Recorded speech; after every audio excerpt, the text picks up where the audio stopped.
All right, this video is for my newcomers, the people that haven't seen any of my videos before or haven't seen any videos where I talk about reinvesting your dividends. Some people get super excited with dividends. Other people think it's the most boring thing in the world. They'd much rather YOLO into some Tesla call options. You want to do that, you go do that. But for the people that actually want to take things a little bit more seriously slash conservatively, that has a better chance of survival, you got to focus on dividends. Not financial advice. This is for education purposes. I am not a financial advisor, so legally this can't be advice. But you're here to learn something, and that is about dividend yields. I'm going to show you. Honestly, you're going to be blown away by the end of this video. So just watch about how such a small little thing can actually mean your account being $500,000 or $1,000,000. I'm not kidding. A small yield can actually double your money in the given years, but only if you do it properly. So something like the S&P 500, there's stocks that give you dividends, stocks that don't give you dividends. You invest in the S&P 500, you're holding on to 500 different stocks. Some of them have dividends, some of them don't. So because of that, the S&P 500 has a dividend yield. Right now it's at 1.45%. If you look at the NASDAQ, there are even less stocks that give dividends, but there still are some. So it is a little bit lower at 0.57%. And then you can always go for a dividend ETF like SCHD. That's the Charles Schwab dividend ETF, made up of about not 500, made up of about 100 different holdings, all American companies. You can see that is a nice, healthy dividend of 3.55%. So you may or may not understand exactly what a dividend is. It's essentially as a company makes money. We could use, how about Apple as an example? Everyone knows Apple. It has a very small dividend of 0.5%. So for every share of Apple that you hold, so if you have one share of Apple, that's $190 as I'm recording this, you're then getting a payout of 96 cents for you holding that share, because you are owning a part of a company. If you own a part of a company, after the company pays its taxes, pays its employees, pays all of the other expenses, whatever profit it's left with, well, that's going to pay its shareholders or its owners of the company.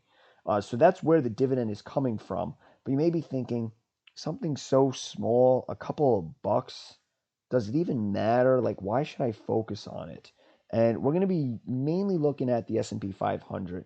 So if you have one share of the S&P 500, that's $449 each year, or at least this year, you're going to be getting a payout of $6.52 or 1.45%. Again, that could hardly buy you a Subway sandwich right now. So what's the point?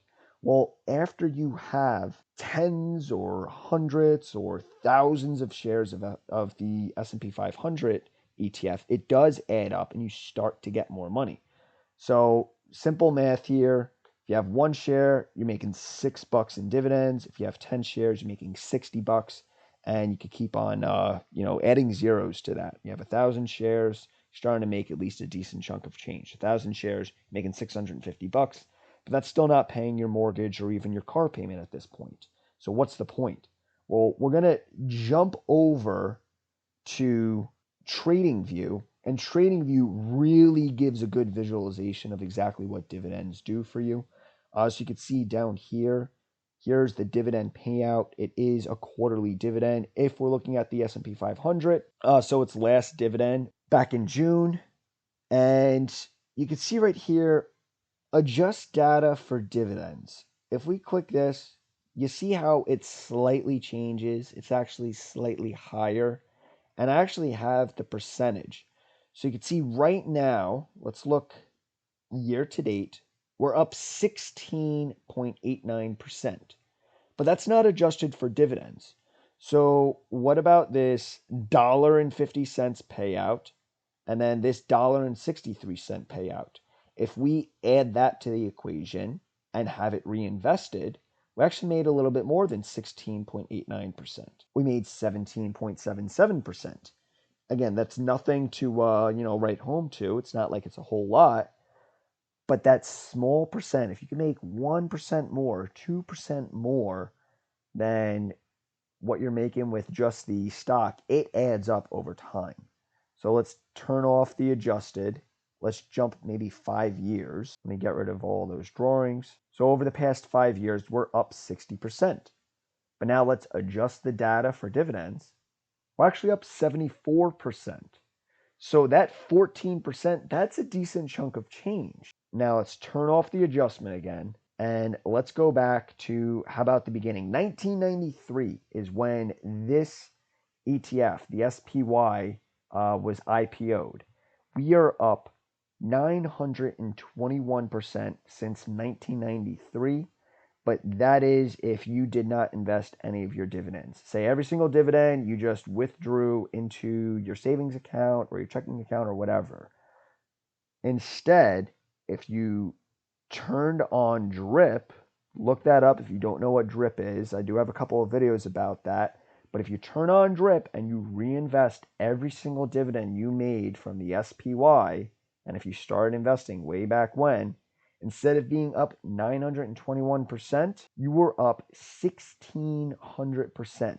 That is almost double what you would have made. So if you're someone that didn't have DRIP on, if you weren't reinvesting your dividends, your profit would be right about there where that red line is, 920 something percent. Instead, you're up 1,600%. That's another 72%. It may not be double, but that's the difference between having $1 million and $1.7 million. That extra $700,000 could go a long way. So that's why it is so important for people to reinvest their dividends if they want to make some serious gains over the next few decades. Again, it's a long-term strategy. That 1 or 2% dividend that you're getting on your ETF or your stock may not seem like a lot, but 1 or 2% compounded over the next 20 or 30 years adds up like crazy. It's even more crazy when you look at a dividend ETF. Let's go over to SCHD. So if you're someone that just wants to invest in a dividend ETF, you can see this one. Oh, that looks terrible. There we go. This one has only been around since 2012. It's up 193%. But if we adjust that data for dividend reinvestment, it's actually up 319%. So again, super important when it comes to dividends. That little tiny difference could make a huge difference over the long term. If you guys like this video, make sure to smash that like button. Definitely look up DRIP if you don't already know about DRIP. Check your brokerage account. Make sure DRIP is turned on if you want to benefit from this. And guys, as always, I will see you in the next one.